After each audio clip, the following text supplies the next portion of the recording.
In one of America's most economically depressed cities resides the world's largest producer of home appliances. Whirlpool Corporation is headquartered in Benton Harbor, Michigan, where 60% are unemployed, 90% live in poverty, and per capita income is roughly $10,000. The citizens of Benton Harbor are living from one day to the next. They're very poor, and they're very disheartened. I mean, there's been very little effort on the part of Whirlpool, that runs everything, to try to involve the community. In 2009, Whirlpool received a $19.3 million grant from the federal government, in part to create jobs.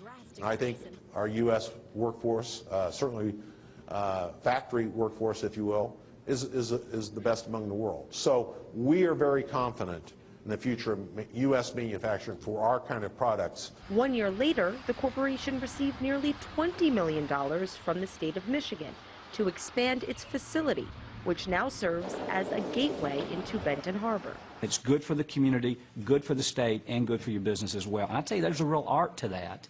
But as the U.S.-based corporation has grown globally, more jobs have been outsourced to countries demanding less wages.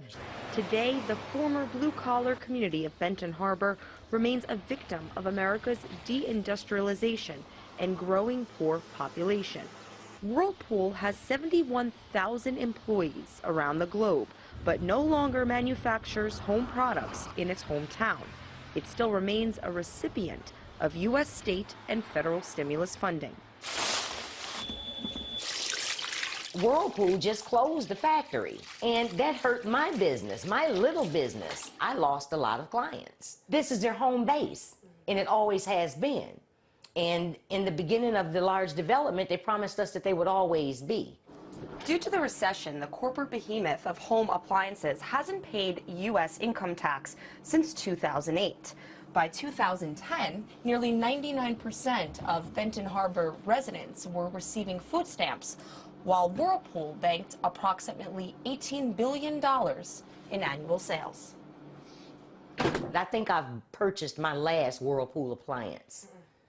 I don't even think I'll call for a repair, because too often and for too long, those that have gotten rich has forgotten who's helped them to get there, and they're willing to step on us.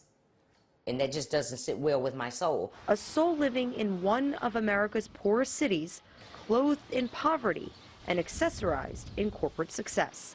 Marina Portnaya, RT, New York.